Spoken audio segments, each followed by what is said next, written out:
Hello mga ka-legit lover gods! Another updates po tayo ngayong araw ng Miyerkules kung saan si Mr. Zombie Toge ay isa sa nagbigay ng kanyang pahiwatig patungkol sa tuluyan nga nitong pagkawala sa EAT. Ang lahat ng yan, but before that, if you haven't subscribed yet to my YouTube channel, please don't forget to like, share, and subscribe at hit mo na rin ang notification bell for more showbiz updates.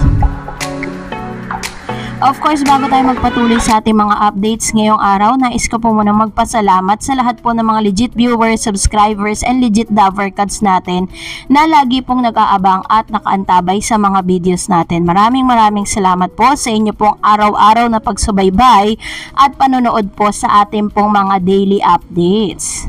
And of course, pag-usapan natin yung sorpresa po na inihanda ng EAT kanina sa Sugod Bahay Mga Kapatid segment kung saan tuluyan nang ipinakilala ang isa sa mga karakter ng Sugod Bahay Mga Kapatid segment na si Miss Miles Ocampo bilang barangay secretary. So nagulat nga ang lahat kasi hindi natin ine-expect na nung pagkawala ni Miles ay bigla po siyang lilitaw dito po sa Sugod Bahay Mga Kapatid. Kaya pala itong si Jose Manalo ay tila baga nagbibigay ng hudyat na meron siyang inaantay sa mga pagkakataon na yun, pero never po siyang nagbigay ng clue.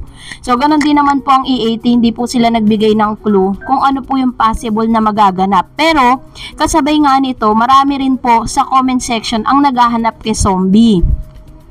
Marami rin pong nagtatanong kung tuluyan na nga bang sinibak o tinanggal si Zombie bilang isa sa mga EAT host. Actually, dito po sa kalagayan ni Zombie ngayon, wala naman pong nakakaalam kung ano ba talaga ang estado ni Zombie dito po sa pagiging host ng EAT. Kasi ang alam lang natin, hindi naman po talaga basta-basta nagtatanggal ang EAT, not unless na na hanggang 3 months lang talaga ang yung kontrata. Kasi po dito po sa Instagram story ni Mr. Zombie Toge, nag-post po siya. Ayan, 15 minutes ago, pinost niya yan. Sabi niya, if you're holding your phone right now, type, tapos open and close parenthesis, Lord, open my door. Alam naman natin si Zombie Toge po ay isa sa mga Christian Nigerian. At dati po siyang nurse, nakapagtapos siya ng nurse. At sinabi niya rin sa kanyang mga vlogs na isa siyang Christian.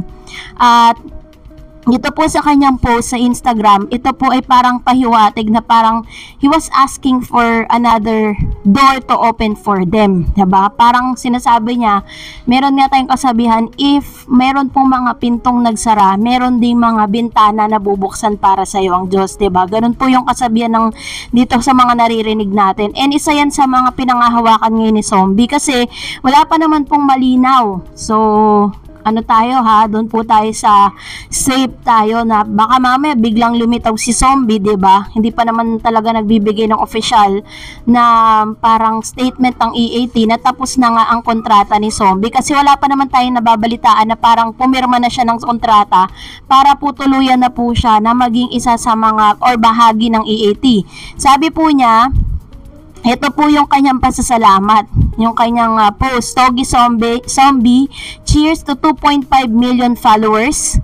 Sabi niya, find me on the last photo and guess the year. Winner wins Gcash prize. Ayan. So, Toge Zombie, men's fashion, men's style, #fashion style, #OOTD, na nilike pa po ni Mr. Pochoy, also known as Paulo Ballesteros.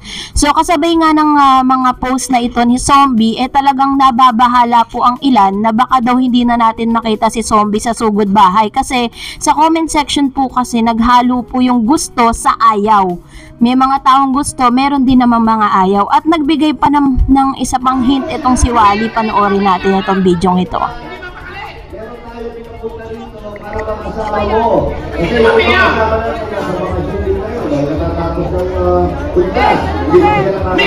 Okay na kahit walang kasama, Mayor! Kanina po habang nag-aantay po sila sa paglabas nga ni Miss Miles Ocampo, sinabi ni Wally Bayola na hindi na daw di umano nila kailangan pa ng kasama. So medyo malaman yung kanyang sinabi, although alam natin na wala naman talagang silang script doon at binabagayan lang po nila yung mga sinasabi nila. Depende po doon sa flow ng kanilang comedy act. This time, I cannot conclude you that Mr. Toge Zombie was already out dito sa EAT. Abangan na lang po natin ang any further announcement with regards to that. So kayo na po ang humusga. At dahil dyan, narito naman ang ilan sa mga komento at reaction po ninyo patungkol po dun sa ating last update, kung saan si Miss Atasha Mulak nga po di umano ay nag-set ng new records, 'di ba? Si Atasha nagtala ng bagong history sa noon time, tinaob lahat kasi nagwala, Mabi nagsalita tungkol sa TBJ. So pinakita ko po sa inyo ilan sa mga video clips na nilalaman ng pagsayaw nitong si Miss Cassie. Nakala mo talagang sobrang, kumbaga, pinaghambing natin yung galaw niya dito po kay Miss Atasha Mulak. At sinasabi nga ng ilan na parang nalaos di umano si Cassie sa paglabas ni Atasha. Sabi po ni Miss Yoli Bautista, hindi ganyan si Cassie nung wala pa si Atasha. Gawa na naman yan ang namumuno sa tape. Kawawa mga batang ito. Sunod-sunuran lang naman sila. Kaso OA na talaga dating para laging nasa perya. Kapag po kasi pinanood nyo po yung ibang mga videos ni Miss Cassie Legaspi at ikukumpara natin yung mga noong galawan niya sa ngayon, talagang ang laki po ng difference. Kaya tuloy sinasabi ng ilan na parang OA na, parang hindi na bagay kay Cassie, parang kumbaga parang nagpapapansin na lang. Yun yung term po nila sa comment section. Sabi naman po ni Mr. Lito Dionisio, Atasha has talented and beautiful girl. Nasa kanya na lahat at magaling sumayaw. Di tulad sa tape bulagta, puro sayaw lang ang alam at hindi marunong kumanta. Bukod sa chubby pa. Ayun. So, lagi talagang napapansin kasi talaga yung, kasi parang from the start nakita na natin na medyo chubby at medyo may malaman yung kanyang katawan. Although si Miss Cassie po kasi maganda talaga yung face niya. Yun po talaga isa sa mga masasabi natin na asset ni Miss Cassie Legaspi. Kasi yun nga lang medyo mataba, Sabi naman ni Mr. Fred Bumanlag, sa estilo ng sayaw ni Atasha at Mabi at halatang OA ang ginagawa niyang sayaw. Lumabas na parang uto-uto si Mabi sa kanyang sayaw. Ayun, si Cassie po yung sumasayaw, si Mabi yung nagsalita patungkol po sa TBJ on behalf ng kanyang parents. So, ayan naman pong opinion ni Mr. Fred Bumanlag. Another comments coming from Miss Lucrecia Kimba. Atasha is the best. Thank you, Cassie. Mas graceful si Atasha kay Cassie. Which is very true, 'di ba? Sa napansin po ninyo, 'di ba? Na talaga namang mas graceful, talagang on point nga po yung mga galaw ni Atasha compared to Cassie. Kaya talagang we cannot help to but compare, 'di ba? Sabi po ni Miss Rasa 6573, Tash is way too far compared to Cassie. Tash is so gorgeous like beauty queen and elegant young women with brain and lots of talents, and she knows lots of sport. Do not compare Tash with the low profile artist. Laugh.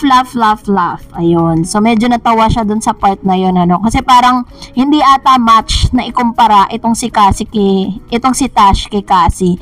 That's it for today. For more videos and updates, please don't forget to like and subscribe, and please follow me on my Facebook page, DarEdsTV. God bless everyone.